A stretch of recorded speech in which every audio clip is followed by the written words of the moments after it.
Hi hello friends, ಇವತ್ತಿನ ವಿಡಿಯೋದಲ್ಲಿ ಆರೋಗ್ಯಕರವಾಗಿರುವಂತಹ ಮೂಲಂಗಿ ಪಲ್ಯನ ಯಾವ ರೀತಿ ಮಾಡೋದು ಅಂತ ತಿಳಿಸ್ಕೊಡ್ತಾ ಇದ್ದೀನಿ.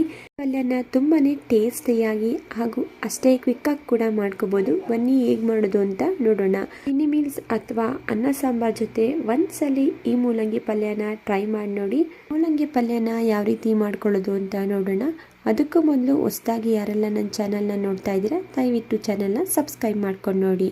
ಮೂಲಂಗಿ ಪಲ್ಯನ ಮಾಡೋದಕ್ಕೆ ನಾನಿಲ್ಲಿ ಮೊದಲು ಒಂದು ಬಾಣಲಿಗೆ ಸಣ್ಣದಾಗಿ ಕಟ್ ಮಾಡಿಟ್ಕೊಂಡಿರುವಂತಹ ಅರ್ಧ ಕೆಜಿಯಷ್ಟು ಮೂಲಂಗಿನ ಒಂದು 2 ಸಾರಿ ನೀಟಾಗಿ ವಾಶ್ ಮಾಡಿಕೊಂಡು ಬಾಣಲಿಗೆ ಸೇರಿಸ್ಕೊಳ್ತಾ ಇದ್ದೀನಿ.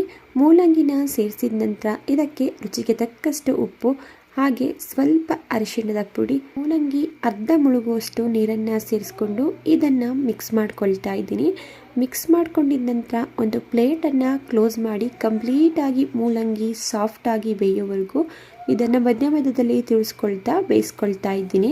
ಮೂಲಂಗಿ ಬೇಯೋ ಅಷ್ಟರಲ್ಲಿ ನಾನಿಲ್ಲಿ ಒಂದು ಮಿಕ್ಸರ್ ಜಾರ್ಗೆ ಅರ್ಧ ಟೀ ಸ್ಪೂನಷ್ಟು ಜೀರಿಗೆ, 2 ಟೇಬಲ್ ಸ್ಪೂನಷ್ಟು ಕಾಯಿ ಚೂರು, ಸ್ವಲ್ಪ ಕರಿಬೇವು ಹಾಗೆ ಖಾರಕ್ಕೆ ಒಂದು 4 ಹಸಿಮೆಣಸಿನಕಾಯಿ, 7ರಿಂದ 8 ಬೆಳ್ಳುಳ್ಳಿ ಎಸಳನ್ನು ಸೇರಿಸ್ಕೊಂಡು ಯಾವುದೇ ರೀತಿಯ ನೀರನ್ನು ಸೇರಿಸದೆ ಇದನ್ನು ತರಿಯಾಗಿ ಗ್ರೈಂಡ್ ಮಾಡ್ಕೊಳ್ತಾ ಇದ್ದೀನಿ. ನೋಡಿ, ನಾನಿಲ್ಲಿ ಇಷ್ಟು ದಪ್ಪದಾಗಿ ಮಾಡ್ಕೊಂಡಿದ್ದೀನಿ.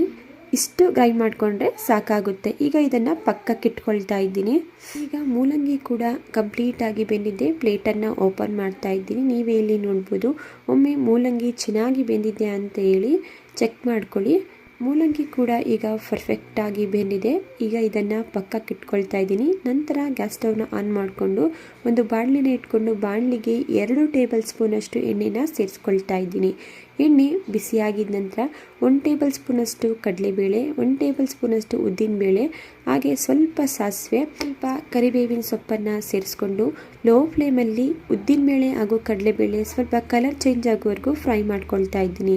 ಉದ್ದಿನಬೇಳೆ ಕಡಲೆಬೇಳೆ ಕಲರ್ ಚೇಂಜ್ ಆಗಿದ ನಂತರ ಇದಕ್ಕೆ ಸಣ್ಣದಾಗಿ ಕಟ್ ಮಾಡ್ಕೊಂಡಿರುವಂತಹ ಒಂದು ದೊಡ್ಡ ಗಾತ್ರದ ಈರುಳ್ಳಿ ಹಾಗೆ ಈರುಳ್ಳಿಗೆ ತಕ್ಕಂತೆ ಉಪ್ಪನ್ನು ಸೇರಿಸ್ಕೊಂಡು ಈರುಳ್ಳಿನ ಫ್ರೈ ಮಾಡ್ಕೊಳ್ತಾ ಇದ್ದೀನಿ. ನಾನಿಲ್ಲಿ ಮೂಲಂಗಿನ ಬೇಯಿಸೋದಕ್ಕೆ ಮೊದಲೇ ಉಪ್ಪನ್ನು ಸೇರಿಸ್ಕೊಂಡಿದ್ದೆ. ಈಗ ಈರುಳ್ಳಿಯ ರುಚಿಗೆ ತಕ್ಕಷ್ಟು ನಾನು ಉಪ್ಪನ್ನು ಸೇರಿಸ್ಕೊಂಡು ಫ್ರೈ ಮಾಡ್ಕೊಂಡಿದ್ದೀನಿ. ನಂತರ ನಾವು ಗ್ರೈಂಡ್ ಮಾಡಿ ಇಟ್ಕೊಂಡಿರುವಂತಹ ಮಸಾಲೆ ಪೇಸ್ಟ್ನ ಸೇರಿಸ್ಕೊಳ್ತಾ ಇದ್ದೀನಿ. ಮಸಾಲೆ ಪೇಸ್ಟ್ನ ಸೇರಿಸಿದ ನಂತರ ತೆಂಗಿನಕಾಯಲ್ಲಿರುವಂತಹ ಹಸಿ ಸ್ಮೆಲ್ ಎಲ್ಲ ಹೋಗೋವರೆಗೂ 2ರಿಂದ 3 ನಿಮಿಷ ಚೆನ್ನಾಗಿ ಫ್ರೈ ಮಾಡಿಕೊಂಡು ನಂತರ ಬೇಯಿಸಿಟ್ಕೊಂಡಿರುವಂತಹ ಮೂಲಂಗಿನೂ ಸಹ ಸೇರಿಸ್ಕೊಂಡು 2ರಿಂದ 3 ನಿಮಿಷಗಳ ಕಾಲ ಮೀಡಿಯಂ ಫ್ಲೇಮಲ್ಲೇ ಫ್ರೈ ಮಾಡ್ಕೊಳ್ತಾ ಇದ್ದೀನಿ.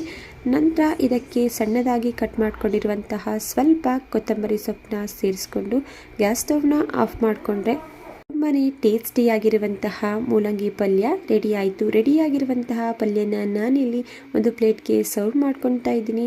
ಓಕೆ ಫ್ರೆಂಡ್ಸ್, ಇವತ್ತಿನ ರೆಸಿಪಿ ನಿಮಗೆ ಇಷ್ಟ ಆಗಿದೆ. ರೆಸಿಪಿಗೆ ಒಂದು ಲೈಕ್ ಮಾಡಿ.